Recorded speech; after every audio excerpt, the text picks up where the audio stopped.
The December wind cut through my coat like ice daggers as I sat on that frozen metal bench, watching bus after bus disappear into the snowy night without me. My own family, my husband, my grown sons, my daughter-in-law, had driven away from Oakwood Medical Center, leaving their 59-year-old wife and mother stranded after emergency surgery, claiming there wasn't enough room in the car they'd all arrived in together. But what I discovered 3 weeks later made that betrayal look like kindness. While I was recovering from my procedure, they weren't just abandoning me. They were systematically draining every account I'd spent decades building, stealing my identity, and planning to disappear with my life savings. They thought a helpless woman recovering from surgery would never fight back. They were wrong. By the time I was finished, the family that left me freezing at a bus stop learned what it really meant to be left out in the cold. Some revenge, I discovered, is best served frozen. Before we jump back in, tell us where you're tuning in from, and if this story touches you, make sure you're subscribed, because tomorrow I've saved something extra special for you. The antiseptic. Smell of Oakwood Medical Center still clung to my hospital gown as I sat on that frozen metal bench, my breath creating small clouds in the December air. The temperature had dropped to 18 degrees, and each gust of wind felt like needles against my skin. I kept checking my phone, certain there had to be some mistake, certain my family would come back with some explanation about why they'd driven off without me. The surgery had gone well, better than expected. Dr. Harrison Lewis had successfully removed the gallbladder that had been causing me months of agony, and the recovery nurse, a kind woman named Phoebe Collins, had walked me to the main entrance at exactly 7:30 p.m. as planned. "Your family should be here any minute," she'd said, checking her watch. "The discharge papers said they'd pick you up at 7:30 sharp." But they weren't there. And as the minutes ticked by, turning into an hour, then 2, the horrible truth began to settle in my chest like ice. My husband Reginald Scott, my eldest son Vincent Murphy, my younger son Theodore Carter, and my daughter-in-law Stella Russell had left me. Actually left me. After major surgery. In December. At a hospital 40 miles from our home in Millbrook Heights. Before I tell you what happened next, let me ask, where are you watching from tonight? And if this story resonates with you, please subscribe, because tomorrow I have something even more shocking to share about what families are capable of when they think no one is watching. I kept replaying the conversation from that morning, searching for clues I'd missed. Reginald had seemed distracted when I'd confirmed the pickup time. 7:30 at the main entrance, I'd repeated. The nurse said it's important to be on time because they need the bed. Yeah, we'll be there, he'd muttered, not looking up from his coffee cup. Vincent had been on his phone, as usual, probably texting about his latest get-rich-quick scheme. Theodore had nodded absently while scrolling through sports scores. Only Stella had seemed to be paying attention, but there'd been something strange. In her expression, a kind of calculating look I'd never seen before. The first bus that stopped was the Route 47, heading toward downtown Millbrook Heights. The driver, a middle-aged man with tired eyes, looked at me with concern. "You okay, ma'am? You look pretty pale." "I'm fine," I lied, struggling to stand from the bench. The incision site throbbed with each movement, and I had to grip the bus stop sign to steady myself. "Just need to get home." "This bus doesn't go all the way to the residential areas," he warned. "You'll need to transfer at Central Station, then catch the 18 to get to the Heights. That's another hour at least, and the last 18 runs at 10:15. I looked at my phone. It was already 9:45. If I missed that connection, I'd be stranded downtown until morning. The thought of spending the night on the streets, recovering from surgery in freezing temperatures, made my stomach clench with panic. "How much is the fare?" I asked, fumbling through my purse with shaking hands. The pain medication they'd given me was wearing off, and everything felt surreal, like I was moving through thick fog. $2.50, he said gently. "But listen, are you sure there's no one who can pick you up?" You just had surgery, didn't you? I can see the hospital bracelet." The kindness in his voice almost broke me completely. A complete stranger was showing more concern for my welfare than my own family had. I wanted to tell him the truth, that my husband of 34 years and my 2 adult sons had abandoned me here. That the people I'd sacrificed everything for had driven away in our family SUV, claiming there wasn't room for the woman who'd given birth to half of them and supported all of them. But the words stuck in my throat. The shame was too overwhelming. How do you explain to a stranger that your own family left you stranded after surgery? How do you admit that the people who should love you most had treated you like garbage they couldn't wait to discard? "My ride is just running late," I managed to say, handing him the exact change. "They'll probably call any minute." The bus was nearly empty, just a few late-shift workers heading home, and an elderly woman with a shopping cart full of belongings who looked like she might be homeless. I found a seat near the front and pressed my face against the cold window, watching the city lights blur past through my tears. Every bump in the road sent fresh pain through my abdomen where they'd made the incisions. I had to bite my lip to keep from crying out. The prescription pain medication was in my purse, but I'd been told not to take it on an empty stomach, and I hadn't eaten since the night before surgery. As the bus pulled into Central Station, I realized I was living through the worst night of my life. Not just because of the physical pain or the cold or the fear of missing my connection, but because of what this moment represented. The complete destruction of every assumption I'd held about my family's love for me.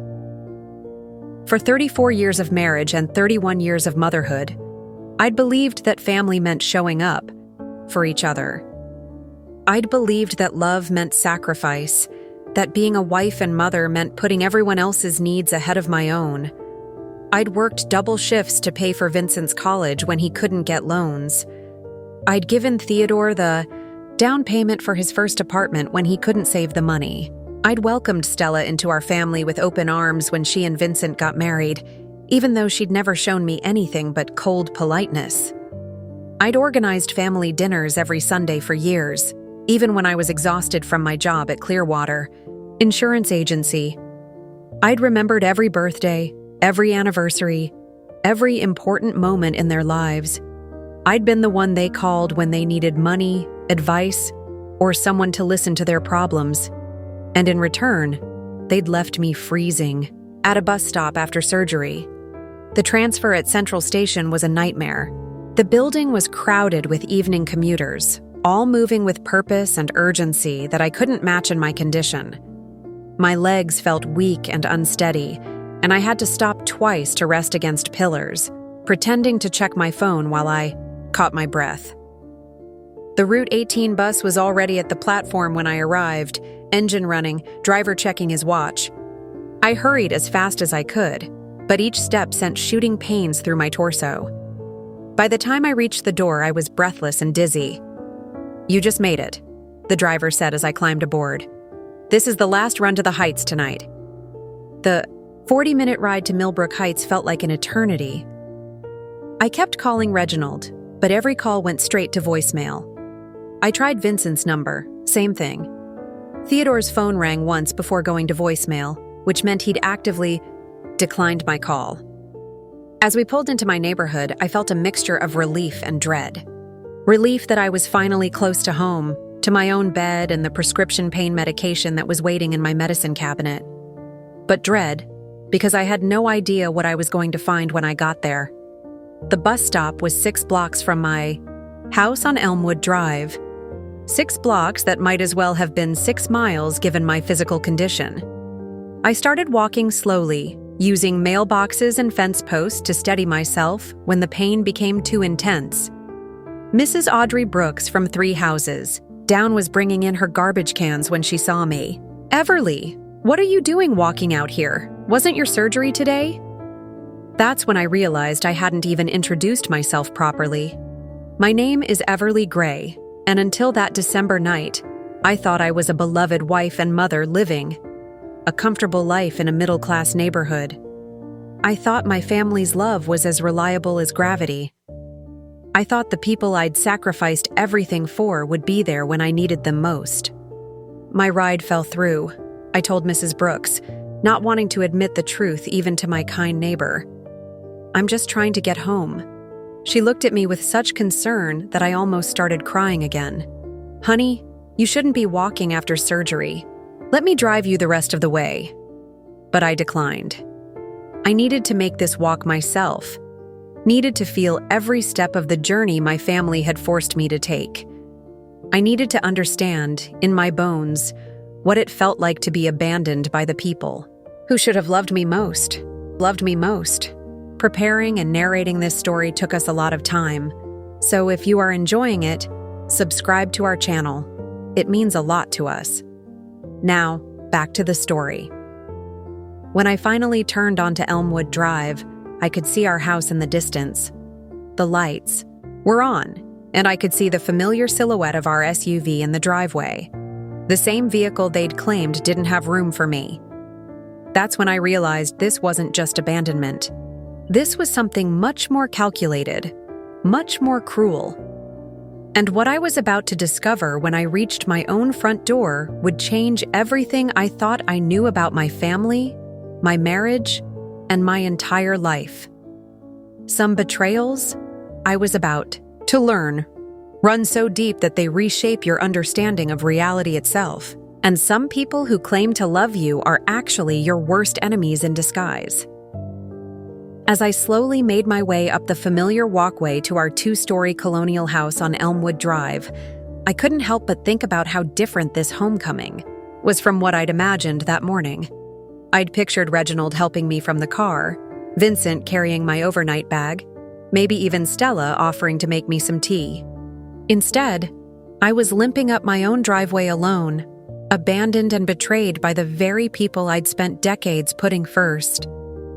Let me tell you about the life I thought I had, the family I believed loved me, and the normal world that was about to be completely shattered. My name is Everly Gray, though most people in Millbrook Heights know me as the woman who organizes the neighborhood block parties and never misses a PTA meeting, even though my boys graduated years ago. I'm 59 years old, and for the past 22 years, I've worked as a senior claims adjuster at Clearwater Insurance Agency downtown. It's not glamorous work, but it's steady, and it taught me to pay attention to details, a skill that would prove crucial in the weeks to come. Reginald and I met 36 years ago at a community college where we were both taking night classes. He was studying automotive repair while working days at Peterson's garage, and I was pursuing my associate's degree in business administration while waitressing at a diner called Maggie's Place. We were both working-class kids trying to build something better for ourselves, and we fell in love over shared dreams of middle-class stability. We married 2 years later in a small ceremony at Riverside Community Church, with a reception in the church basement that my mother and I decorated ourselves. Money was tight, but we were happy. Reginald was kind then, attentive, the sort of man who brought me flowers from the grocery store and remembered to call when he was working late. Vincent arrived when I was 28, and Theodore followed 3 years later. For a while, we were the picture of suburban happiness. Reginald eventually opened his own shop, Hillcrest Auto Repair, which did well enough to afford us this house when the boys were in elementary school. I advanced at Clearwater Insurance, eventually earning enough to contribute significantly to our household income. The boys were good kids mostly. Vincent was always the ambitious one, full of big ideas and grand plans that never quite worked out. Even in high school, he was talking about getting rich quick, starting businesses, making it big. He went to Riverside Community College on a partial scholarship I helped arrange, studying business management with dreams of running his own company someday. Theodore was different, quieter, more athletic, but also more dependent. He struggled in school and ended up working construction after graduating high school. He was the one who still called me when he had problems, still needed encouragement and support well into his 20s. When Vincent married Stella Russell, 5 years ago, I was thrilled. She seemed smart and ambitious, working as a bookkeeper for a small accounting firm called Brennan and Associates. She was polite to me, always said the right things, but there was something distant about her that I attributed to natural reserve. I figured she'd warm up to me over time. Our family traditions were important to me. Every Sunday, I'd cook a big dinner: pot roast or fried chicken, mashed potatoes, green beans, homemade rolls. The whole family would gather around our dining room table, and for a few hours, we'd feel like the close-knit family I'd always dreamed of having. I organized birthday parties, anniversary celebrations, holiday gatherings. When Vincent and Stella were looking for their first apartment, I helped them with the security deposit. When Theodore's truck broke down and he couldn't afford the repairs, I covered the cost. When Reginald's business had a slow period during the recession, my income from Clearwater kept us afloat. This was my normal. Being the person everyone turned to when they needed help, being the glue that held our family together, being the one who sacrificed to make sure everyone else was comfortable. I thought this was what love looked like. I thought this was what family meant. The house on Elmwood Drive represented everything we'd worked for. 3 bedrooms, 2 bathrooms, a finished basement where the boys used to play video games, a backyard where I'd hosted dozens of barbecues and birthday parties. The mortgage was almost paid off. Just 3 more years of payments. Something I'd been looking forward to as retirement approached. I'd always been the responsible one with money. While Reginald's income from the auto shop fluctuated depending on the season and the economy, my steady paycheck from Clearwater Insurance provided our financial foundation. I handled all the household finances, paid the bills, managed the savings accounts, made sure we stayed within budget. Over the years, I'd accumulated a substantial emergency fund and retirement savings. Nothing extravagant, but enough to feel secure. I had a 401k through Clearwater, a savings account at First National Bank of Millbrook, and a small investment account that I'd been building for 20 years. Combined, it represented about $340,000, the result of decades of careful budgeting and modest living. I'd always been proud of my financial responsibility. While other families in our neighborhood struggled with credit card debt or lived paycheck to paycheck, we'd built real security. I thought it meant we could weather any storm together. The boys knew about our financial stability, of course. They'd grown up hearing me talk about the importance of saving money, of living within your means, of planning for the future. When they'd needed help over the years, and they'd needed it often, I'd been able to provide it because of this careful financial planning. Vincent especially seemed to appreciate our financial security. He was always asking questions about investing, about building wealth, about the strategies I used to manage our money. I was proud that he showed such interest, proud that I could share my knowledge with him. Stella, too, seemed impressed by our financial stability. As a bookkeeper, she understood money management, and she often complimented me on how well organized our finances were. "You should be proud of what you've built," she'd tell me during those Sunday dinners.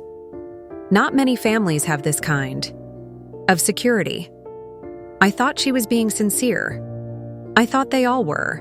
The neighborhood itself was part of our stability. Millbrook Heights was a quiet, middle-class area where people knew each other's names and looked out for each other's properties. Mrs. Brooks, who'd seen me walking home from the bus stop, was typical of our neighbors, caring, observant, willing to help when needed. This was the world I lived in until that December night. A world where families took care of each other, where 34 years of marriage meant something, where the people you loved could be trusted with your vulnerability. A world where leaving your wife stranded after surgery was unthinkable, where the SUV sitting in my driveway represented family transportation, not a symbol of calculated cruelty.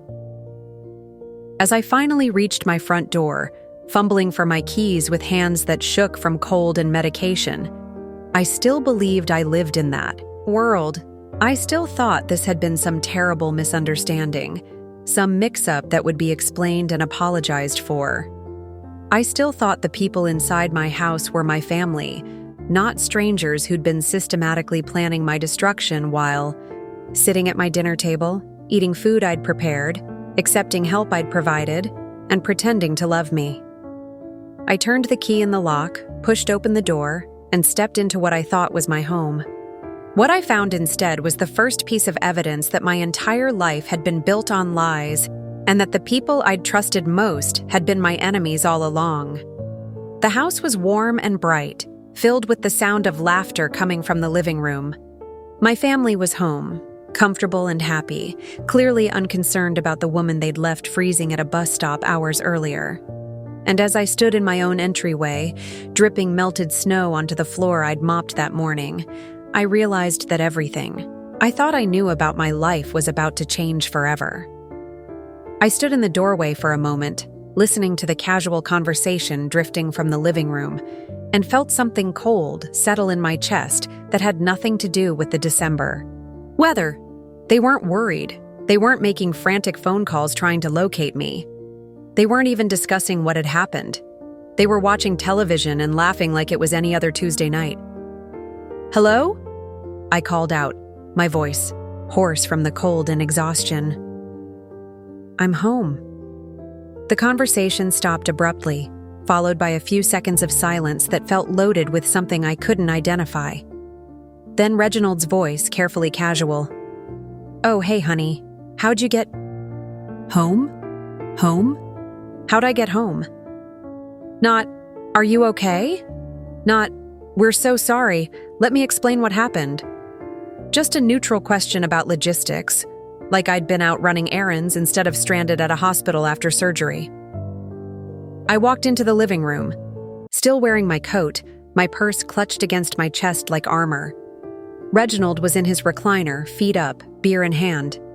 Vincent was sprawled on the couch with his laptop open, probably working on another one of his business schemes. Theodore sat on the floor, back against the couch, controller in hand from whatever video game they'd paused. Stella was curled in the corner of the sofa, a cup of tea steaming in her hands. They all looked so comfortable, so settled in for the evening. Like a family enjoying a quiet night at home, except they'd abandoned one of their own to get there. "I took the bus," I said, still standing in the doorway. "2 buses, actually. In 18-degree weather. After surgery." Now, looking back, I can see this moment for what it really was. A test. Would they show genuine remorse? Would they scramble to explain and apologize? Would they demonstrate any real concern for what I'd been through? Instead, I got exactly what I should have expected based on 34 years of patterns I'd been too blind to see. "Oh, good," Stella said brightly, not even looking up from her tea. "We were wondering how you'd manage that. Wondering how I'd manage. Not worried about my safety, or my health, or my well-being. Just curious about the logistics of how their abandoned family member would solve the problem they'd created." "Why did you leave me there?" I asked, and I hated how small my voice sounded. Even in my own home, confronting my own family about their unconscionable behavior, I sounded like I was the one who'd done something wrong. Reginald shifted in his chair, not quite meeting my eyes. "Well, you know how it is, Ev. The car was pretty packed with all of us, and we figured you could handle getting home on your own. You're always so capable." I stared at him, this man I'd been married to for 34 years, and tried to reconcile his words with reality. The SUV we owned was a 7-seater. There had been 4 of them. Even with winter coats and my small overnight bag, there had been plenty of room for everyone. "The car wasn't packed, Reginald. It's a 7-seater SUV, and there were 4 of you." "Yeah, but Vincent had his laptop stuff spread out," Theodore chimed in, gesturing vaguely at his brother.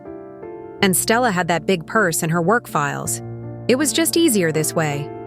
Easier. Leaving their surgery patient at a bus stop in freezing weather was easier than rearranging a laptop and some files.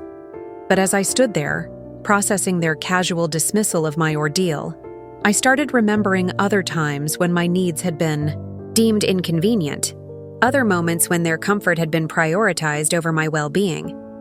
The pattern had been there all along. I'd just been too invested in seeing myself as a beloved wife and mother to recognize it.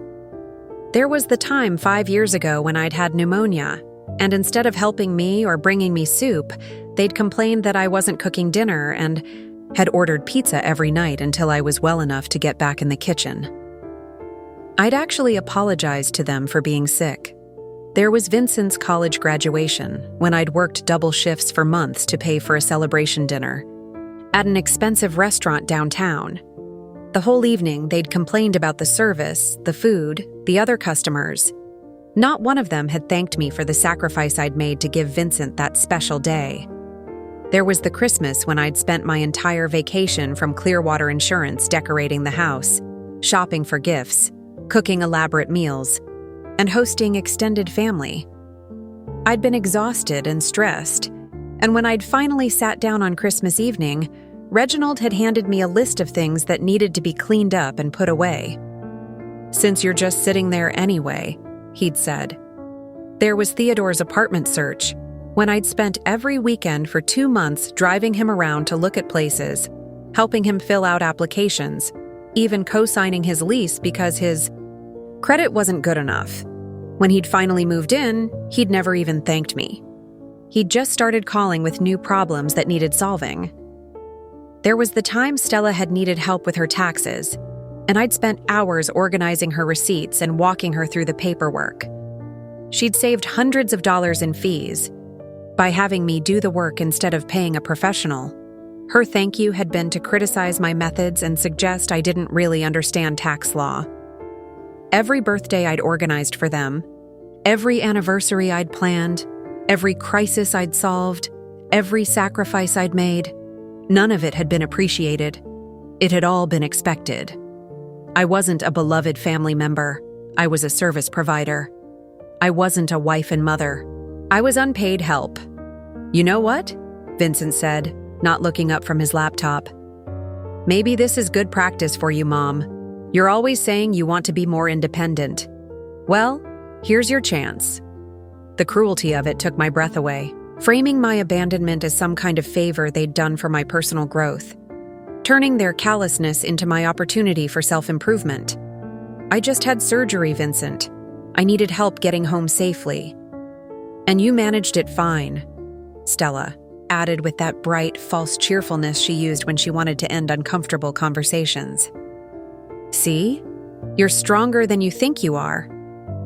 I realized in that moment that this wasn't the first time they'd reframed their selfishness as somehow being good for me. How many times had they justified their lack of help, their absence during difficult times, their refusal to show up when I needed them, by claiming it was character building for me? When I'd struggled to manage everything during my mother's final illness 3 years ago, they'd said it was good for me to learn to handle difficult situations independently. When I'd worked overtime to cover Vincent's college loans, they'd said it was good for me to feel useful and needed. When I'd sacrificed my own interests and friendships to be available for their needs, they'd said it was good for me to focus on family. They had turned my entire adult life into a master class in exploitation, and they'd convinced me it was for my own benefit. "I think I need to go to bed," I said finally, recognizing that this conversation wasn't going anywhere productive. They'd already decided that abandoning me was reasonable, and nothing I said was going to change their minds or produce the apology I deserved. "Good idea," Reginald said, already turning his attention back to the television. "You've had a long day." A long day? Like I'd been shopping or visiting friends, not recovering from surgery and struggling home on public transportation because my own family had left me stranded. As I headed toward the stairs, I heard Stella say quietly, "I told you she'd be fine. Everly always figures things out. Always figures things out. Not Everly is resilient, or Everly is capable. She always figures things out, like I was a puzzle to be solved rather than a person to be cared for." I made it to my bedroom and closed the door before the tears started. Sitting on the edge of the bed I'd shared with Reginald for 20 years, I tried to process what had just happened. My family had abandoned me after surgery, shown no remorse, offered no apology, and somehow made me feel like I was being unreasonable for expecting better treatment. But even as I cried from exhaustion and disappointment, a small voice in the back of my mind was asking questions that had never occurred to me before. When had this become normal? When had I started accepting behavior that I would never tolerate from strangers? When had I become so grateful for the bare minimum of human decency that I'd stopped expecting actual love and respect? And more importantly, what else had I been overlooking while I was busy being grateful for scraps of attention from people who clearly saw me as disposable? As I finally changed out of my hospital clothes and took the pain medication I should have been able to take hours earlier, I had no idea that my family's abandonment that night was just the beginning. I had no idea that while I was lying in bed, processing the emotional devastation of being left at a bus stop, they were downstairs making plans that would destroy everything I'd spent decades building. Some patterns I was about to learn run deeper than simple neglect. And some families aren't just emotionally unavailable, they're actively dangerous to the people who love them most. The morning after my abandonment, I woke up feeling like I'd been hit by a truck. The surgery pain was manageable with medication, but the emotional weight of what had happened sat on my chest like a boulder. I'd barely slept, replaying the scene in the living room over and over, trying to understand how the people I'd devoted my life to could be so casually cruel. I made my way downstairs around 8 o'clock, hoping that maybe in the light of day, someone would acknowledge what had happened. Maybe Reginald would apologize over coffee. Maybe one of the boys would express some belated concern for my well-being. Instead, I found the kitchen empty except for dirty dishes in the sink and a note on the counter in Reginald's handwriting. Gone to the shop early. Back late. There's leftover pizza in the fridge. Not, how are you feeling? Not, sorry about last night. Not even, hope you're recovering well. Just information about leftover pizza and his work schedule, like I was a roommate he barely knew instead of his wife, of 34 years. 34 years. The boys were already gone too. Vincent to whatever job he was working that week, and Theodore to his construction site. Stella had left for Brennan and Associates before I'd gotten up. The house felt eerily quiet, and for the first time in decades, I was completely alone with my thoughts. I was supposed to be off work for 2 weeks to recover from the surgery, so I settled into the living room with my morning coffee and tried to make sense of what was happening to my family. Maybe they were just stressed about something. Maybe there were financial pressures I didn't know about. Maybe this was some kind of midlife crisis that would pass. That's when the phone rang. Mrs. Gray? This is Cora Bell from First National Bank of Millbrook. I'm calling about some unusual activity on your accounts that we wanted to verify with you. My stomach dropped immediately. In 20 years of banking with First National, I'd never received a call about unusual activity. I was meticulous about my finances, kept detailed records, never made impulsive purchases or large withdrawals. What kind of unusual activity? I asked, setting down my coffee cup with a shaking hand. Well, we've had several large transfers from your savings account over the past 2 weeks. Normally, we wouldn't be concerned, but the amounts are significant, and they're going to accounts we haven't seen linked to your profile before. 2 weeks. 2 weeks that coincided with my pre-surgery medical appointments, when I'd been focused on preparing for the procedure and making sure everything at home was organized for my recovery. How much money are we talking about? I managed to ask. Let me pull up your account. It looks like a total of $47,000 has been transferred out in 6 separate transactions. The most recent was yesterday morning. Yesterday morning. While I was sitting at a bus stop in 18-degree weather, someone was transferring my money out of my accounts. Mrs. Gray, are you there? Yes, I'm here. I didn't authorize any of those transfers. I don't even know what accounts you're referring to. That's what we were concerned about. Would you be able to come in today to review the transactions? We'll need you to fill out some fraud reports. Fraud reports. The word hit me like a physical blow. Someone had been stealing from me, systematically and deliberately. And given the timing, it had to be someone who knew about my surgery. Someone who knew I'd be distracted and vulnerable. Someone who had access to my personal information. After I hung up with the bank, I sat in my empty house and tried to process what I'd just learned. $47,000, nearly a quarter of my life savings, gone in 2 weeks. Money I'd saved penny by penny over decades of careful budgeting and sacrifice. My hands were shaking as I called Clearwater Insurance to let them know I'd need to extend my medical leave. I couldn't think about processing claims and dealing with customers when my own financial security was under attack. "Take all the time you need, Everly," my supervisor, Genevieve Shaw, said kindly. "Family medical. Situations can be so stressful. I'm sure your husband and boys are taking good care of you." If only she knew. The drive to First National Bank should have been simple, but I was still on pain medication and feeling shaky from the news about my accounts. I probably shouldn't have been driving at all, but I needed to see those transaction records with my own eyes. Cora Bell was a woman about my age with kind eyes and a professional demeanor that immediately put me at ease.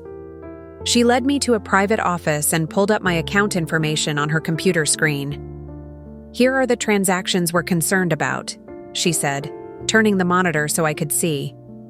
"All of them were initiated online using your login credentials." I stared at the screen in disbelief. 6 transfers ranging from $5,000 to $12,000 each, all sent to accounts at different banks. The account names were meaningless strings of numbers and letters, but what caught my attention was the timing. The first transfer had happened 3 days before my surgery, when I'd been at my preoperative appointment. The second was the day of my surgery while I was in the hospital. The others had occurred over the following days, including one yesterday morning while I was riding buses home from Oakwood Medical Center. "Mrs. Gray, do you recognize any of these receiving accounts?" "No. I've never seen any of them before."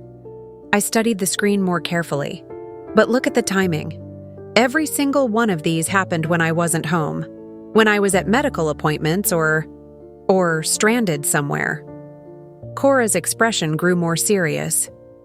"That suggests someone who knows your schedule very well, someone who has access to your computer and knows your banking passwords." The reality hit me like a sledgehammer. This wasn't a random internet scammer or some stranger who'd somehow gotten my information. This was someone in my house. Someone who lived with me, who knew my routines, who had watched me log into my accounts countless times over the years. Someone in my family. "Mrs. Gray, I have to ask, who else has access to your home computer? Who else might know your passwords?" I thought about my laptop, which I usually left open on the kitchen table. I thought about how many times I'd logged into my bank accounts while family members were around, never thinking to hide my passwords because I trusted them completely. "My husband," I said slowly. "My 2 sons, my daughter-in-law, they all have access to the house, to my computer. Have any of them been experiencing financial difficulties recently? New expenses? Job losses? Anything that might create pressure to access funds quickly?" That's when pieces started falling into place with sickening clarity. Vincent's vague references to new business opportunities that required capital. Theodore's recent complaints about construction work being slow. Stella's mentions of some big purchase she and Vincent were planning. Reginald's distracted behavior over the past few weeks. And then there was their complete lack of concern about abandoning me at the hospital. Their casual dismissal of my ordeal. Their assumption that I would figure it out on my own. They hadn't just left me at that bus stop because they were thoughtless or selfish. They'd left me there because they were busy stealing from me, and they couldn't risk having me home where I might notice what they were doing. "I need to see all of my accounts," I said, my voice steadier than I felt. "Checking, savings, investment accounts, everything. I need to know the full scope of what's been taken." Over the next hour, Cora helped me review every account I had at First National. The news got worse with each statement. My checking account, which should have had about $8,000, was down to $1,200. My money market account had been completely emptied. $23,000. Gone. Even my retirement IRA had been touched, though there were penalties for early withdrawal that had limited the damage there. In total, someone had stolen over $70,000 from me in just 2 weeks. Money that represented years of overtime shifts, sacrificed vacations, secondhand clothes, and generic groceries. Money I'd been saving for retirement, for emergencies, for the security I'd thought I was building for my family's future. Mrs. Gray, I'm going to start the fraud investigation process immediately, Cora said gently. But I have to warn you, when the theft is committed by someone with legitimate access to your accounts, someone who knows your passwords and has been in your home, it's much more difficult to recover the funds. What do you mean? Well, from a legal standpoint, it's not technically fraud if the person had your permission to access your accounts, even if that permission was obtained through deception or abuse of trust. I felt the room spinning around me. So you're saying that because I trusted my family with my passwords, I have no recourse when they steal from me? Not exactly. But the burden of proof is much higher. You'll need to demonstrate that these transfers were made without your knowledge or consent, and that the people who made them intended to permanently deprive you of the funds. As I drove home from the bank, my mind was reeling. $70,000. Gone. Stolen by people who lived in my house, who ate at my table, who I'd been supporting and helping for decades. But even worse than the money was the realization of what this meant. The abandonment at the hospital hadn't been a moment of thoughtless cruelty. It had been calculated. They'd needed me out of the house, away from my computer, unable to check my accounts. They'd left me freezing at a bus stop after surgery so they could rob me more efficiently. When I walked through my front door, the house was still empty. But now it felt different. Now it felt like a crime scene. Every computer, every piece of paper with my personal information, every document with my signatures, all of it was potentially evidence of the systematic theft that had been happening under my own roof. I went straight to my laptop, still sitting open on the kitchen table where I'd left it that morning. My hands shook as I logged into my bank accounts to confirm what Cora had shown me. The numbers were even more devastating when I saw them on my own screen, in my own home. That's when I noticed something else. My browsing history had been cleared. Someone had been careful to cover their tracks, to erase evidence of when and how they'd accessed my accounts. But they'd made one mistake. In their haste to steal from me while I was stranded at the hospital, they'd forgotten to log out of one of the receiving accounts. It was still open in another browser tab, showing a balance of $12,000. Exactly. The amount of the most recent transfer from my savings account. The account was registered to Vincent Murphy and Stella Russell, with an address I didn't recognize. My son and daughter-in-law hadn't just stolen from me. They'd opened secret accounts to hide what they were stealing. This wasn't impulsive theft born of desperation. This was premeditated, organized, systematic fraud. And as I sat there staring at the evidence of their betrayal, I realized that the abandonment at the bus stop was probably just the beginning. If they were willing to steal $70,000 from me, if they were willing to leave me stranded after surgery, what else were they capable of? What else had they already done that I hadn't discovered yet? I printed out the evidence before Vincent and Stella could return home and delete it. Screenshots of the secret account, records of the transfers, timestamps that showed exactly when each theft had occurred. My hands were steady now, focused by a cold fury I'd never experienced before. For 2 hours, I sat at my kitchen table organizing the documentation, preparing for a confrontation I never thought I'd have to have. Every few minutes, I'd refresh the bank account screen, watching the balance that represented my stolen money sitting in an account with my son's name on it. Vincent's key in the front door at 4:30 made my heart race. I heard him talking on his phone as he walked through the house, his voice casual and relaxed. "Yeah, the money should clear by tomorrow," he was saying. "Then we can move forward with the purchase." The purchase. They weren't just stealing my money, They were actively spending it on something they'd been planning. "Mom?" he called out, ending his call as he entered the kitchen. "How are you feeling today?" "Better, I hope." The normalcy of his tone, the fake concern in his voice, made my stomach turn. This was the same person who'd transferred $12,000 out of my savings account yesterday morning while I was stranded at a bus stop. "I'm feeling like someone has been stealing from me," I said, keeping my voice level. "Sit down, Vincent. We need to talk." Something flickered across his face, surprise maybe, or fear, but he quickly composed himself. "What are you talking about, Mom?" I turned my laptop around so he could see the screen showing his secret account. "I'm talking about $70,000 that's been stolen from my accounts over the past 2 weeks. I'm talking about transfers made while I was at medical appointments and lying in a hospital bed. I'm talking about this account that has your name on it." The color drained from Vincent's face, but he didn't deny it. Instead, he sat down heavily in the chair across from me and put his head in his hands. "Mom, I can explain. I'm listening." For a long moment, he didn't speak. Then, in a voice barely above a whisper, "We were desperate. Stella and I, we got into some financial trouble, and we didn't know where else to turn. So you decided to steal from me?" "It wasn't supposed to be stealing," he said quickly, looking up with eyes that were suddenly wet with tears. "We were going to pay it back. We just needed to borrow the money for a little while." Borrow. As if transferring money out of my accounts into secret accounts I didn't know about was some kind of loan arrangement. Borrowing requires asking permission, Vincent. What you did was theft. I know it looks bad, but it doesn't look bad. It is bad. You stole $70,000 from your mother while she was recovering from surgery. The tears were flowing freely now, and I recognized the expression on his face.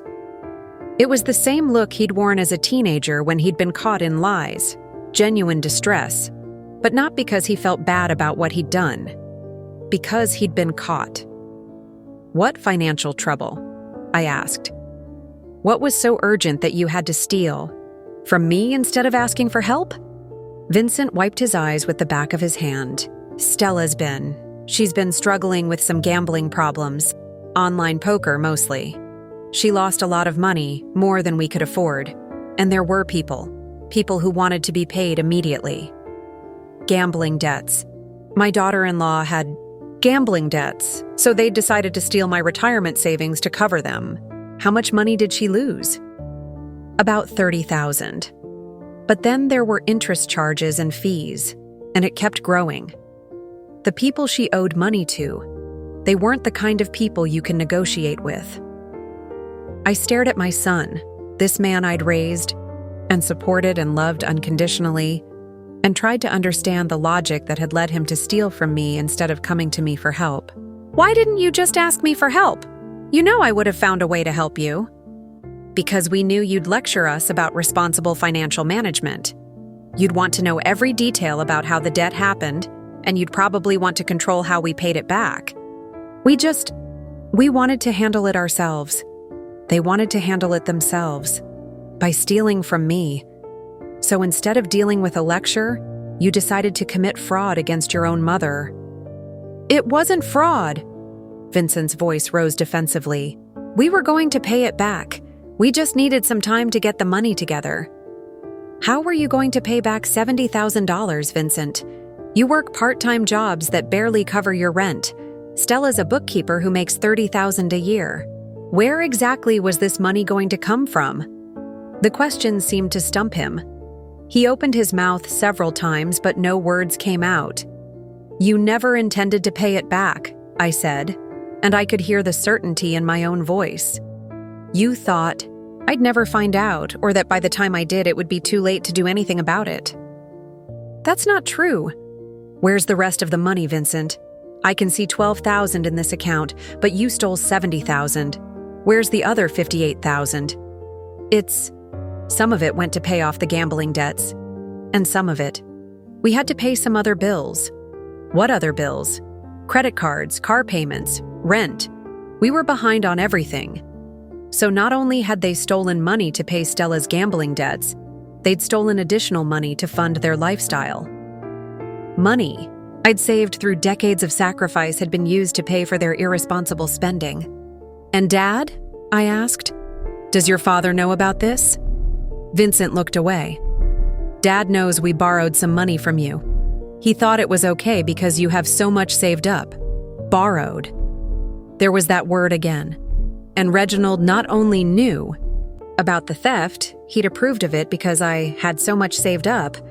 Like my life savings was some kind of family slush fund they could all help themselves to without asking. What about Theodore? Is he involved in this too? Ted doesn't know about the money, but he knew we needed you out of the house while we handled some financial stuff. The pieces clicked into place with sickening clarity. The abandonment at the hospital hadn't been thoughtless cruelty. It had been a coordinated plan involving multiple family members. They'd needed me gone so they could access my accounts without interruption. So the whole family was in on leaving me at that bus stop. "Mom, it wasn't like that. We just needed some privacy to sort things out. Privacy to steal from me, to handle our financial situation." I stood up abruptly, the chair scraping against the kitchen floor. "Your financial situation was created by your wife's gambling addiction and your irresponsible spending. My financial situation was destroyed by your theft. Those are not equivalent problems, Vincent." "What are you going to do?" he asked, and there was real fear in his voice now. "I'm going to call Stella and tell her to come home immediately. Then I'm going to call your father and your brother. And all of you are going to sit in this room while we figure out how to fix what you've done." "Mom, please. If you make a big deal out of this, if you involve the police or the bank or anyone else, it could ruin our lives. Stella could lose her job. I could go to jail. Please, we're family. We can work this out among ourselves." Family. They'd stolen $70,000 from me, left me stranded after surgery, and lied to my face about all of it. But now that they were caught, suddenly family loyalty was important. You should have thought about the consequences before you decided to commit crimes against your own mother. Please, Mom, give us a chance to make this right. Give us a chance to pay it back. I looked at this man who shared my DNA but seemed like a complete stranger to me now. The son I'd raised would never have stolen from his mother. The son I'd raised would have come to me for help instead of taking what he needed by force. How, Vincent? How are you going to pay back $70,000? We'll figure something out. We'll get second jobs. We'll sell things. We'll do whatever it takes. You'll figure something out, the same way you figured out how to steal from me in the first place. The front door opened and I heard Stella's voice calling out a cheerful hello. She had no idea that her secret had been discovered, that the money she'd gambled away and the money they'd stolen to cover it was about to become the center of a family crisis that would change everything. "In here, Stella," I called back, my voice steady and cold. "We're having a family meeting about money." Money. I heard her footsteps pause in the hallway. Then they resumed, slower now, as she made her way to the kitchen where her husband sat crying and her mother-in-law sat surrounded by evidence of their crimes. When she appeared in the doorway, I saw the exact moment she realized what was happening. Her face went white, her eyes darted to the laptop screen, and her expression shifted from confusion to panic in the space of a heartbeat. "Hi, Stella," I said calmly. "Vincent and I were just discussing your gambling problem and how you've been using my money to solve it. Why don't you sit down and tell me your side of the story?"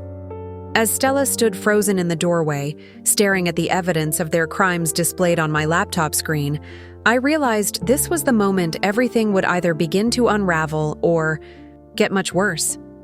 Her next words would tell me whether she was going to follow Vincent's path of tears and excuses, or if she was going to reveal something even darker about what my family had been doing while I trusted them with my life. Stella didn't sit down. Instead, she remained standing in the doorway, her hands gripping the frame like she might need to run at any moment. When she finally spoke, her voice was steady in a way that immediately set her apart from Vincent's tearful breakdown. "How much do you know?" she asked. "Not, I can explain. Not, it's not what it looks like." Just a calculated question about how much I'd discovered, like she was assessing damage control rather than preparing to tell the truth. "I know about the $70,000 stolen from my accounts," I said. "I know about your gambling debts. I know that you and Vincent opened secret accounts to hide the money you were stealing.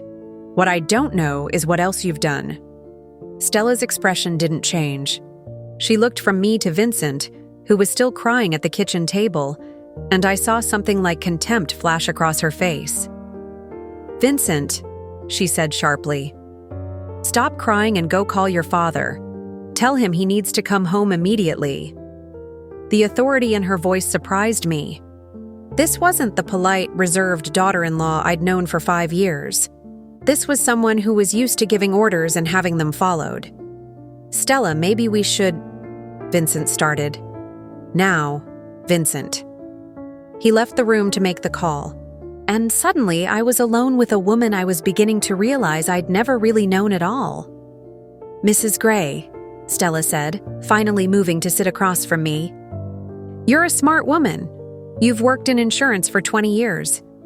You understand fraud investigations and documentation. So let me ask you this.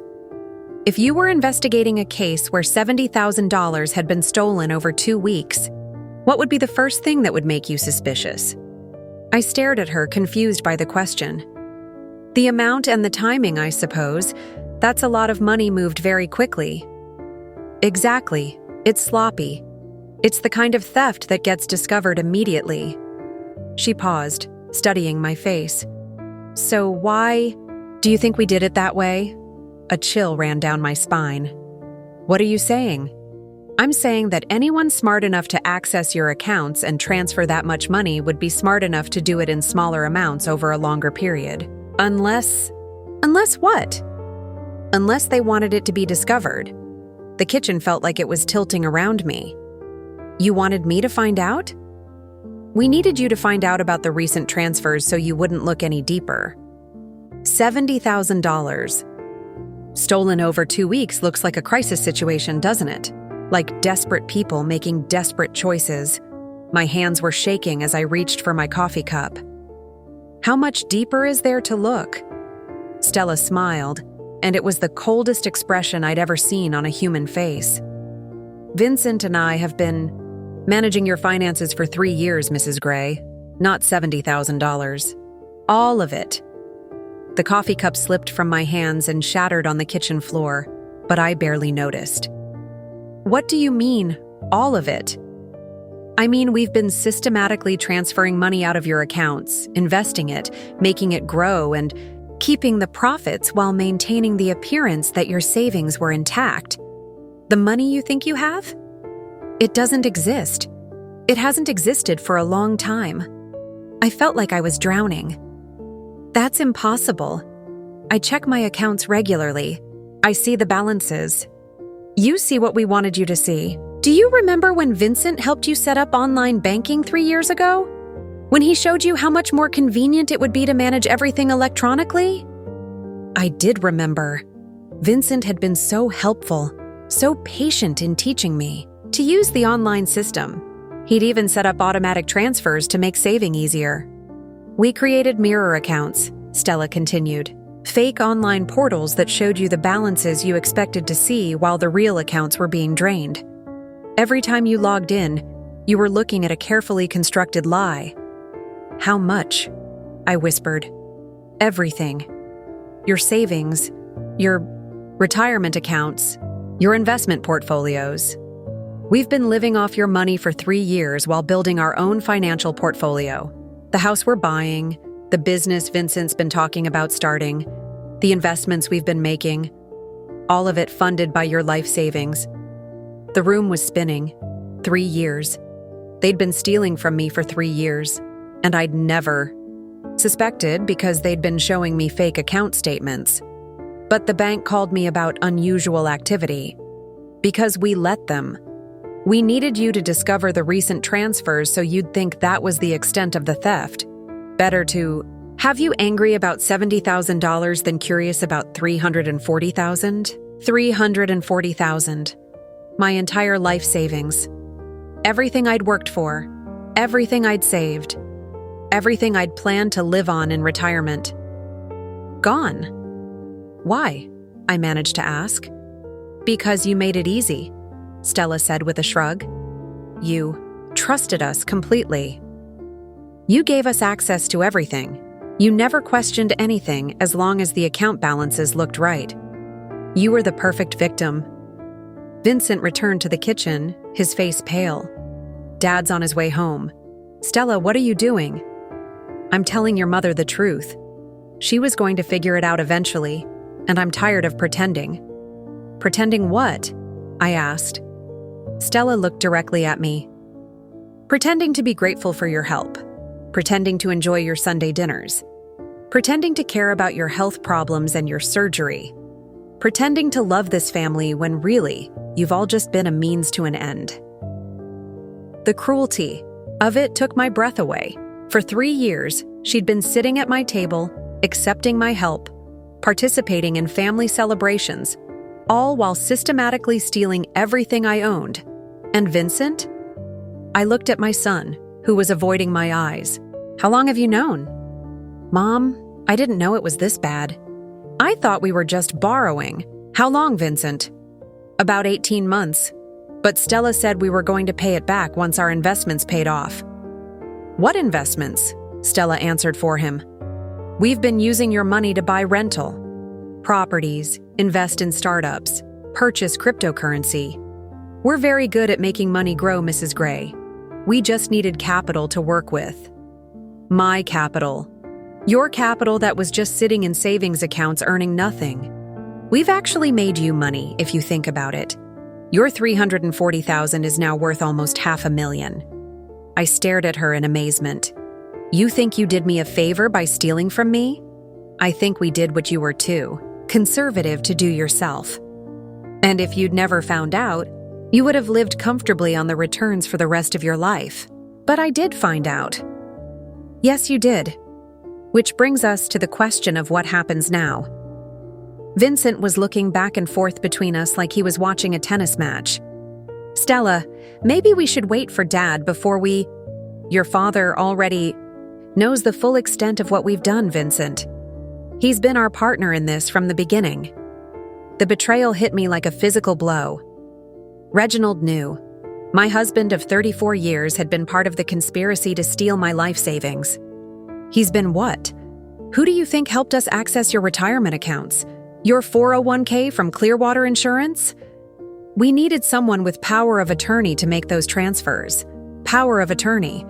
I'd given Reginald power of attorney 5 years ago when I'd had my first surgery, a routine procedure that had required general anesthesia. It was supposed to be temporary, just in case something went wrong. I'd never revoked it because I trusted him. Reginald used his power of attorney to steal from my retirement fund? To invest it more aggressively than you would have on your own. Mrs. Gray, you're looking at this all wrong. We didn't steal from you. We liberated your money from underperforming accounts and put it to work in ways that have nearly doubled its value. I stood up abruptly, the chair falling backward behind me. You stole my money. You stole my security. You stole 3 years of my life while lying to my face about loving me. We do love you, Vincent said weakly. This wasn't about not loving you. Then what was it about? Stella answered. It was about building a better life for all of us. A life where we don't have to worry about money, where we can afford the things we want, where we don't have to ask permission to make financial decisions. Using my money to build your better life. Using money that was just sitting there doing nothing to create wealth for the whole family. I realized that no matter what I said, Stella would never see what they'd done as theft. In her mind, they were financial visionaries who'd liberated my stagnant savings and put them to better use. The fact that they'd done it without my knowledge or consent was irrelevant to her. Where is my money now? I asked. Safe, invested, growing, and completely inaccessible to you unless we choose to make it accessible. What does that mean? It means we've structured the investments in ways that make us the beneficiaries. If you try to recover the money through legal means, If you involve the police or the bank or anyone else, the investments will be liquidated and you'll get back a fraction of what we've built. I heard the front door open and Reginald's heavy footsteps in the hallway. In a moment, the final piece of my family's betrayal would walk into this kitchen and confirm that everyone I'd loved and trusted had been working together to destroy me. But as I listened to him approach, I realized something important. I wasn't the same woman who'd been abandoned at a bus stop 2 days ago. That woman had been naive, trusting, and completely unprepared for the evil that can hide behind familiar faces. The woman standing in this kitchen was different. She was angry, she was focused, and she was about to discover just how dangerous she could be when everything she'd built was threatened by the people who claimed to love her. Reginald walked into the kitchen like he was coming home from any ordinary day at Hillcrest Auto Repair. His work shirt was stained with grease, his hands still bore traces of motor oil despite being washed, and he carried himself with the easy confidence of a man who had no idea his world was about to collapse. "What's this about?" he asked, looking around at the three of us. His eyes landed on my laptop screen, still showing the evidence of the secret accounts, but his expression didn't change. No surprise, no confusion, no concern. Just mild curiosity, like he was wondering why we were discussing something he already knew about. "Everly found out about some of our financial arrangements," Stella said carefully. "Some of them?" I turned to face my husband of 34 years. "Reginald, did you know that your wife and son have been stealing from me for 3 years? Did you know they've taken my entire life savings?" He sat down heavily at the table, suddenly looking older than his 61 years. "Ev, it's not stealing if the money stays in the family." The casual way he said it, like he was explaining something obvious to a slow learner, made my vision blur with rage. "Not stealing if it stays in the family? Reginald, they took everything. Everything I worked for, everything I saved, everything I was counting on for retirement. I know it seems bad when you put it like that." "It doesn't seem bad. It is bad. It's theft. It's fraud. It's 3 years of lying to my face while you all conspired to rob me blind." "Now hold on," he said, his voice taking on the patronizing tone he used when he thought I was being emotional and unreasonable. "Nobody robbed anybody. We made some investments with your money, that's all. Smart investments that have done real well. Without my knowledge, without my consent. Because you never would have agreed to it," Stella interjected. "You're too conservative with money, Mrs. Gray. You would have kept that money sitting in savings accounts earning 2% interest while inflation ate away at its value. So you decided to commit fraud to save me from my own financial conservatism." "We decided to make your money work for you," Reginald said. "And it has worked. Stella's shown me the numbers. We've nearly doubled what you had." I stared at this man I'd been married to for over 3 decades, this person I'd shared a bed with, made major life decisions with, trusted with my deepest vulnerabilities. "When did you become part of this conspiracy, Reginald?" "It's not a conspiracy, Ev. It's just smart money management." "When?" He looked uncomfortable for the first time since entering the room. "About 2 years ago, when they needed someone with legal access to your retirement accounts." 2 years. You've been lying to me for 2 years. I've been protecting your financial future for 2 years. By stealing from me. By making sure your money grows instead of stagnating in government-insured accounts that barely keep up with inflation. The transformation was remarkable. My mild-mannered husband, who usually avoided confrontation and deferred to my judgment on financial matters, was suddenly passionate about investment strategies and portfolio management. This wasn't the man who'd needed my help balancing our checkbook for 30 years. Whose idea was this, Reginald? Yours? Or did Stella convince you to betray your own wife? "Nobody betrayed anybody," he said, but his eyes shifted away from mine. "Stella just opened my eyes to some opportunities I hadn't considered before." Stella had been watching this exchange with the detached interest of someone observing a mildly entertaining television show. Now she leaned forward, placing her hands flat on the table. "Mrs. Gray, let me explain something to you. Your husband came to me 2 years ago because he was worried about your retirement. He'd run the numbers, and he realized that even with your savings and your pension from Clearwater Insurance, you weren't going to have enough money to maintain your current lifestyle once you stopped working. That's not true. I've been very careful about my retirement planning."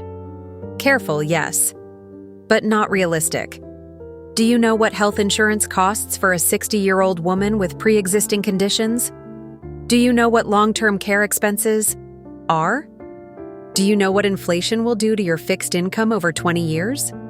I felt a chill that had nothing to do with the weather.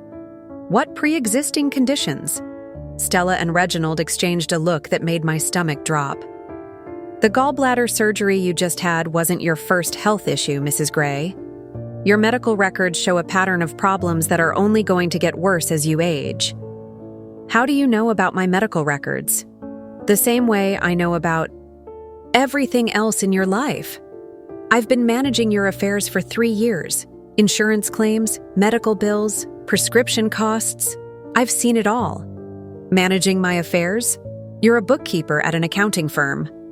I was a bookkeeper at an accounting firm. I left Brennan and Associates 18 months ago to focus on more lucrative opportunities. The room seemed to spin around me. What opportunities? Managing other people's finances. People like you, Mrs. Gray. People who have money, but don't know how to make it grow. People who trust family members with access to their accounts. The implications hit me like a physical blow. There are others? Other families you've done this to? 16 families, to be exact. All of them much wealthier now than when I started managing their portfolios. All of them victims of fraud. All of them beneficiaries of aggressive investment strategies they were too conservative to pursue on their own. I looked at Vincent, who had been silent throughout this exchange. Did you know? Did you know your wife was running some kind of financial fraud operation? It's not fraud, Mom. It's wealth management. Using other people's money without their permission. Using underperforming assets to generate wealth for entire families. The way they all spoke about it, with such conviction, such certainty that they were doing good, was almost more disturbing than the theft itself. They genuinely believed they were financial visionaries helping people achieve better returns on their investments. How many families have you destroyed, Stella? I haven't destroyed anyone. I've liberated them from financial mediocrity. How many people have lost their life savings because of your wealth management? No one has lost anything. Every single family I work with has more money now than when I started managing their portfolios. But they don't have access to it. They don't need access to it. I manage their living expenses, their healthcare costs, their daily needs. They live comfortable lives while their wealth grows in the background. I realized I was looking at something much larger and more sinister than family theft. Stella wasn't just a daughter-in-law who'd stolen from her husband's mother. She was running a sophisticated financial fraud operation that targeted elderly people with savings, using family connections to gain access to their accounts. Theodore, I said suddenly. Where does Theodore fit into this? Theodore doesn't. Know the details? Vincent said quickly. But he knows something. Reginald shifted uncomfortably. Ted knows we've been helping you make some investment decisions. He doesn't know the specifics. What does he get out of it? We've been helping him with his expenses, Stella said. Construction work is unpredictable, and we wanted to make sure he had financial stability. Using my money. Using returns on your investments. I stood up and walked to the window, looking out at the neighborhood where I'd lived for 20 years. Mrs. Brooks was bringing in her mail. The Johnsons were walking their dog. Normal people living normal lives, unaware that the house on Elmwood Drive was the center of a criminal conspiracy that stretched across 16 families. What happens now? I asked without turning around. That depends on you, Stella said. You can accept that we've been managing your money successfully and continue to benefit from our expertise. Or you can make this difficult for everyone. Difficult how? By involving outside parties who don't understand the sophisticated financial structures we've created. By forcing us to liquidate investments at unfavorable times. By destroying something that's been working beautifully for everyone involved. I turned back to face them. And if I choose to make it difficult, then you'll recover a fraction of your original investment. We'll face some unpleasant legal consequences, and 16 families will lose the financial security we've built for them. You're threatening me. I'm explaining your options. What if I choose a third option? What third option? I looked at each of them. My husband who'd betrayed me, my son who'd enabled it, and my daughter-in-law who'd orchestrated it all. 3 people who'd systematically destroyed my trust, my security, and my future while sitting at my dinner table and pretending to love me. What if I choose to destroy all of you? The silence that followed was absolute. For the first time since this conversation began, I saw something like fear in Stella's eyes. "Mrs. Gray," she said carefully, "I don't think you understand the complexity of what you'd be getting into." "I don't think you understand who you're dealing with," I replied, because I'd just realized something important. Stella might be a sophisticated financial criminal, but I had something she didn't have. I had 20 years of experience investigating insurance fraud. I knew how financial crimes worked, how they were documented, and how they were prosecuted. And I was about to show her exactly what happened when someone with those skills decided to go to war. The kitchen fell silent except for the hum of the refrigerator and the distant sound of Theodore's truck pulling into the driveway. In a few minutes, the final member of my family would walk through that door, and I would have to decide whether to destroy them all or let them continue destroying me. But first, I needed to make something crystal clear to the 3 people sitting at my table. "Let me tell you what I think happened here," I said, my voice steady and cold. 3 years ago, Stella, you identified me as a perfect target. A trusting older woman with substantial savings, a family that gave you access to my personal information, and a husband who could be manipulated into providing legal authorization for financial transactions. "Mrs. Gray," Stella started. "I'm not finished." The authority in my voice surprised even me.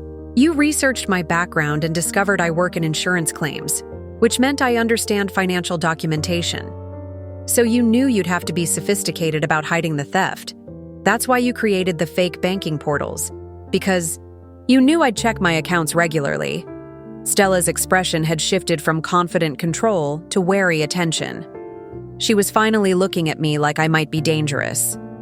"You recruited Vincent first, probably by convincing him that I was being financially irresponsible. You made him feel like he was helping me by giving you access to my accounts and passwords." Vincent started to protest, but I cut him off with a look. "Then you brought in Reginald by showing him projections about retirement costs and healthcare expenses. You scared him into believing that I wouldn't have enough money to take care of myself, so stealing from me was actually protecting me." "That's not," Reginald began, "and you structured everything so that if I ever discovered the theft, each of them would believe they were protecting me from the other's knowledge. Vincent thought he was keeping me from finding out about Dad's involvement. Reginald thought he was keeping me from finding out about Vincent's mistakes.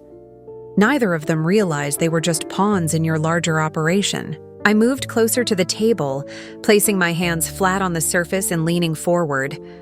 "But you made one critical error, Stella. You assumed that because I'm 60 years old and work in a small-town insurance office, I must be naive about financial crime. You thought my job was just processing routine claims and filing paperwork. What does your job have to do with... My job is investigating fraud, not processing claims, investigating them. For 20 years, I've been the person Clearwater Insurance calls when they suspect someone is trying to defraud them. I've traced money through shell companies, documented financial conspiracies, and worked with federal prosecutors to build cases against people exactly like you. The color drained from Stella's face. "I've seen every trick you've used. The fake online portals, the shell investment accounts, the systematic extraction of funds disguised as portfolio management. I've built cases against criminals who use these exact same methods." "You're bluffing," she said, but her voice lacked its earlier confidence. "Am I?" I pulled my phone from my pocket and set it on the table. "While you three have been explaining yourselves, I've been recording this entire conversation. Every admission, every detail about your operation, every threat you've made." Vincent's eyes widened. "Mom, you can't." "I can, and I have. Stella just confessed to running a financial fraud operation involving 16 families," she admitted, "to accessing my medical records without authorization. She threatened to liquidate investments to prevent me from recovering my money. She detailed a criminal conspiracy that crosses state lines and involves multiple financial institutions." Reginald was staring at the phone like it was a loaded weapon. "Everly, think about what you're doing. If you turn that recording over to the police, you'll destroy this whole family." "This family destroyed itself the moment it decided to treat me like a victim instead of a member." Theodore's key turned in the front door, and I heard him calling out his usual greeting. In a moment, he would walk into this kitchen and discover that his entire family was involved in a criminal conspiracy. "Here's what's going to happen," I said before he could join us. "Theodore is going to sit down and learn the truth about what you've all been doing. Then we're going to discuss the terms of how you're going to fix this." "Terms?" Stella asked. "You said I had two options. Accept your wealth management or lose everything in liquidation. But I'm offering you a third option. You're going to return every penny you've stolen. You're going to provide complete documentation of your entire operation. And you're going to cooperate with the federal investigation that's about to begin." "What federal investigation?" I smiled, and I knew it wasn't a pleasant expression. "The one I'm going to initiate tomorrow morning when I call the FBI's Financial Crimes Unit. The one where I'll provide them with 20 years of professional expertise in fraud investigation, complete documentation of your methods, and a recorded confession from the primary perpetrator. You can't prove, I can prove everything. Because unlike your other victims, I know what evidence to look for and how to preserve it. I know which financial records will expose your shell companies, which digital footprints will trace your movements, and which legal statutes apply to each aspect of your operation." Theodore walked into the kitchen, took one look at our faces, and stopped dead. "What's going on?" "Sit down, Ted," I said without taking my eyes off Stella. "Your family has something to tell you." "Actually," Stella said, standing abruptly, "I think this conversation is over." "Sit down, Stella." "You can't make me—" "You're right. I can't make you sit down. But I can make sure that when you leave this house, it's in handcuffs." She stared at me, clearly trying to assess whether I was bluffing. "You see, Stella, while you were explaining your operation to me, I wasn't just recording you. I was also texting my supervisor at Clearwater Insurance, who has direct contacts with federal investigators. I've already sent them preliminary information about a major financial fraud case that requires immediate attention." Theodore sat down heavily. "What financial fraud case?" "The one where your sister-in-law has been stealing from elderly families for years, using family members to gain access to their accounts, and hiding the thefts through sophisticated investment schemes." "Ted didn't know," Vincent said quickly. "He's not part of this." "But he's been accepting money from the operation," I replied. "Money that came from stolen funds. That makes him an accessory after the fact, whether he knew the source or not." Theodore looked around the table in growing panic. "What money? What stolen funds? Someone needs to explain what's happening here." "What's happening," I said, "is that your entire family has been living off money stolen from me and 15 other families. What's happening is that Stella has been running a financial fraud operation, and your father and brother have been helping her. What's happening is that all of you are about to face federal criminal charges unless you cooperate with returning the stolen funds and providing evidence against the larger operation." "This is insane," Theodore said. "Mom, this can't be real. It's very real." And in about 10 minutes, when the investigators I contacted arrive, it's going to become official. Stella was on her feet now, moving toward the door. "You're lying. You couldn't have contacted anyone that quickly. Try me." She paused at the kitchen doorway, and I could see her calculating her options. Run and become a fugitive, stay and face whatever consequences I was prepared to impose, or try one last manipulation to regain control of the situation. "Mrs. Gray," she said, turning back to face me, "you need to think very carefully about what you're doing. If you destroy this operation, you won't just be hurting us. You'll be hurting 16 families who are depending on the investments we've made with their money. Those 16 families are victims, not beneficiaries, and they deserve to know what's been done to them. Even if it means they lose everything, they've already lost everything. They just don't know it yet because you've been showing them fake account statements." The sound of car doors slamming in my driveway made everyone freeze. Through the kitchen window, I could see 2 black sedans parked behind Theodore's truck. "Who is that?" Vincent asked, his voice barely above a whisper. I looked at my family, my husband who'd betrayed me, my sons who'd helped destroy me, and my daughter-in-law who'd orchestrated it all, and felt something I'd never experienced before. Complete absence of sympathy for people who'd once meant everything to me. "That," I said, "is the beginning of the consequences you should have considered before you decided to steal from me." The doorbell rang, and I walked toward the front of the house to answer it, leaving my family sitting in stunned silence around the kitchen table where they'd planned my destruction.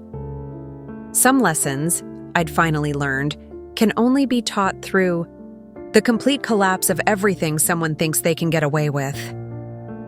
Special Agent Felicity Adams and Special Agent Byron King from the FBI's Financial Crimes Unit stood on my front porch like harbingers of justice I'd summoned from my deepest anger. Agent Adams was a woman about my age, with steel gray hair, and the kind of eyes that had seen every form of human greed imaginable. Agent King was younger, probably in his 40s, with the methodical demeanor of someone who understood that financial crimes required patience and precision to prosecute successfully. "Mrs. Gray? I'm Agent Adams. We spoke earlier about a potential fraud investigation." Earlier. As if I'd been planning this for days instead of deciding in the span of 2 hours to destroy my entire family's freedom. "Please come in," I said, stepping aside to let them enter. "The subjects are in the kitchen, and I have documentation ready for your review." As we walked through my house toward the kitchen, I could hear urgent whispered conversations that stopped abruptly when they heard footsteps approaching. By the time we entered the room, my family was sitting in perfect silence, looking like defendants waiting for their sentencing. Theodore had gone completely pale and was staring at his hands. Vincent was crying again, but quietly now, as if he finally understood that his tears wouldn't save him this time. Reginald sat rigid in his chair, the color drained from his face. And Stella was studying the federal agents with the calculating expression of someone trying to determine how much trouble she was really in. "Good evening," Agent Adams said, her voice professional and neutral. "I'm Special Agent Adams, and this is Special Agent King. We're here to investigate allegations of financial fraud and elder abuse." "There's been a misunderstanding," Stella said immediately, standing and extending her hand as if she were greeting guests at a dinner party. "I'm Stella Russell, and I think Mrs. Gray may be confused about some family financial arrangements." Agent Adams didn't shake her hand. Instead, she looked directly at me. "Mrs. Gray, you mentioned on the phone that you have evidence of systematic theft from multiple victims." I placed my phone on the table and pressed play. For the next 10 minutes, my family's voices filled the kitchen, confessing to fraud, detailing their methods, and discussing the 16 families they'd victimized. Stella's voice was particularly clear as she explained the fake banking portals, the unauthorized investment schemes, and her threats about what would happen if I tried to recover my money. When the recording ended, the silence was absolute. That recording was made approximately 30 minutes ago, I said. All parties were aware they were being recorded, as I announced it before beginning to ask questions about the crimes they'd committed. Agent King was taking notes rapidly. Mrs. Russell, you mentioned 16 families in that recording. Are you prepared to provide the identities and account information for all of those victims? I want a lawyer, Stella said. Of course, that's your right. Agent Adams turned to Vincent. Mr. Murphy, according to the recording, you've been actively participating in accessing and transferring funds from your mother's accounts. Is that accurate? Vincent looked at me with desperate eyes, still hoping somehow that I would save him from the consequences of his actions. Mom, please, tell them this is just a family misunderstanding. Vincent, I said quietly, you stole my life savings. You helped Stella steal from 16 other families. You left me stranded at a hospital after surgery so you could commit crimes more efficiently. There's no misunderstanding here. Mrs. Gray, Agent King said, we'll need you to provide complete documentation of your financial accounts, including any evidence of the fake online portals mentioned in the recording. I pulled out a folder I'd prepared while waiting for their arrival. Everything is here. Bank statements showing the actual account balances versus what I was being shown through the fake portals. Documentation of all transfers. Evidence of the shell companies where my money was moved. And contact information for my supervisor at Clearwater Insurance, who can verify my professional background in fraud investigation. Agent Adams reviewed the documents quickly, her expression growing more serious with each page. This is very thorough documentation, Mrs. Gray. How long have you suspected this was happening? I discovered it this morning when my bank called about unusual activity. But as I researched deeper, I realized the theft had been systematic and ongoing for years. And you're prepared to press full charges against all parties involved. I looked around the table at my family. Vincent was still crying. Theodore looked like he was going to be sick. Reginald wouldn't meet my eyes. And Stella was watching the agents with the cold calculation of someone planning her defense strategy. Yes, I said firmly. I want full prosecution for everyone involved. Mom, please, Vincent whispered. We're family. Family doesn't steal. From family, I replied. Family doesn't abandon family members after surgery. Family doesn't spend 3 years lying to someone's face while destroying their financial security. Agent King looked at Reginald. Mr. Scott, the recording indicates you used power of attorney to access your wife's retirement accounts without her knowledge. Is that correct? I thought I was helping her invest more aggressively. Did you have her permission to make those investments?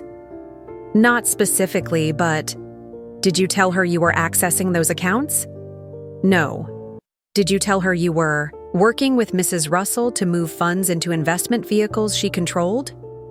No, but Mr. Scott, you're going to need to come with us for questioning. Theodore finally looked up from his hands. Am I under arrest too? Agent Adams consulted her notes. Mr. Carter, according to the recording, you weren't directly involved in accessing accounts or transferring funds. However, you did receive money that you now know came from fraudulent activities. We'll need to interview you as a witness, and depending on what we discover about your knowledge of the source of those funds, you may face charges as an accessory. I didn't know, Theodore said desperately. I swear I didn't know they were stealing from Mom. But you knew something wasn't right, I said. You helped them get me out of the house when they needed privacy to access my accounts. You participated in leaving me at that bus stop. I thought, they said you wanted to become more independent. And you believed that leaving me stranded after surgery in 18-degree weather was helping me become independent? Theodore had no answer for that. Agent. Adam stood up. Mrs. Russell, Mr. Murphy, "Mr. Scott, you're all under arrest for federal charges of financial fraud, elder abuse, and conspiracy. You have the right to remain silent." As the agents read them their rights, I watched my family's faces transform, from disbelief to terror to resignation. This was really happening. Their crimes were going to have real consequences. "Mrs. Gray," Agent King said as his partner processed the arrests, "we'll need you to come to our field office tomorrow to provide a complete statement and to help us understand the full scope of this operation. Based on what you've provided tonight, this appears to be much larger than just your case. I'll be there. And Agent King, I want to help you find the other victims. 16 families deserve to know what's been done to them." "We appreciate that. Your professional background will be invaluable in helping us trace the financial transactions and build cases against all parties involved." As they led my family out of my house in handcuffs, I felt something I hadn't expected. Not satisfaction or revenge, but a profound sense of relief. For the first time in 3 years, I knew exactly where my money was and who had taken it. For the first time since my surgery, I felt like I had control over my own life. Stella paused in the doorway, flanked by Agent Adams, but still trying to maintain some vestige of authority. "Mrs. Gray," she said, "you realize you've just destroyed 4 lives to recover money that was making more profit under our management than it ever would have in your conservative accounts. I've destroyed 4 criminals to recover money that belonged to me, and 15 other families you've victimized," I replied. "And Stella, the money was never yours to manage." After they were gone, I sat alone in my kitchen, surrounded by the evidence of the largest betrayal I'd ever experienced. My coffee cup from that morning was still on the counter, a reminder of how different my life had been just 12 hours earlier. My phone rang. The caller ID showed Genevieve Shaw from Clearwater. Insurance. "Everly? I just got the strangest call from the FBI. They said you'd uncovered a major financial fraud operation and that they might need your expertise as a consultant on the investigation." I looked around my empty house, thinking about the life I'd have to rebuild now that I knew the truth about my family and my finances. "Genevieve," I said, "I think I'm going to need to extend my medical leave for a while longer. I have some work to do. Work that would ultimately lead to the recovery of millions of dollars stolen from elderly victims across 3 states. Work that would expose one of the most sophisticated, family-based financial fraud operations the FBI had ever encountered. Work that would transform me from a victim into someone who could protect other families from the kind of betrayal I'd endured."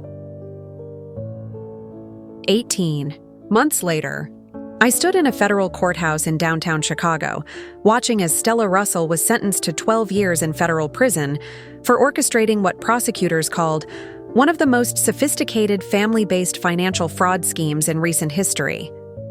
The investigation I'd initiated that December night had uncovered a criminal network spanning 3 states and involving over 40 families. Stella's operation had stolen nearly $8 million from elderly victims, using family connections and fake investment portfolios to hide systematic theft over 5 years. Vincent received 6 years for his role in the conspiracy. His tearful testimony about being manipulated by Stella had earned him a reduced sentence, but it hadn't earned him forgiveness from me. Reginald was sentenced to 4 years, though his age and health problems meant he'd likely serve most of it under house arrest. Theodore, who had cooperated fully with investigators, received 2 years probation and community service. I recovered $127,000 of my stolen savings. Not everything, but enough to secure my retirement when combined with my pension from Clearwater Insurance. More importantly, the other victims recovered over $6 million through asset forfeiture and the liquidation of Stella's investment properties. The work I'd done with the FBI had led to something unexpected. They'd offered me a position as a consultant, helping investigate financial fraud cases involving elderly victims. At 61, I'd found a new career that used all the skills I'd developed over 20 years at Clearwater, plus the hard-won wisdom of someone who'd survived. The worst kind of betrayal. My house on Elmwood Drive felt different now. I'd changed the locks, obviously. But more than that, I'd changed everything that reminded me of the family who'd lived there while planning my destruction. New furniture, new paint, new routines that belonged entirely to me. Mrs. Brooks still checked on me regularly, and I'd grown closer to other neighbors who'd become genuine friends rather than people I knew only through obligation. I'd joined a hiking group, learned to play bridge, and started volunteering with a victims advocacy organization. The most surprising change was how little I missed the family I'd lost. The grief I'd expected never came, replaced instead by a profound sense of relief. I was no longer responsible for managing anyone else's crisis or absorbing anyone else's consequences. I was free to build a life based on my own choices and values. Last month, I testified at a congressional hearing about financial crimes against the elderly. Lawmakers wanted to understand how sophisticated criminals were targeting older Americans and what could be done to protect vulnerable populations. The most dangerous predators, I told them, aren't strangers on the internet. They're the people we trust most. They're family members who exploit our love and use our generosity as a weapon against us. Some families are worth fighting for, others are worth fighting against. I learned the difference on a frozen December night when the people I'd devoted my life to left me at a bus stop and thought they'd left me powerless. They were wrong. Sometimes the coldest revenge is simply letting. People face the consequences of their own choices, and sometimes the greatest gift you can give yourself is the freedom to walk away from people who see your love as something to exploit rather than something to treasure. The woman who froze their accounts wasn't the same woman they'd left freezing at that bus stop. She was someone much stronger, much wiser, and completely unwilling to be anyone's victim ever again. Up next, you've got 2 more standout stories right on your screen. If this one hit the mark, you won't want to pass these up. Just click and check them out. And don't forget to subscribe and turn on the notification bell so you don't miss any upload from us.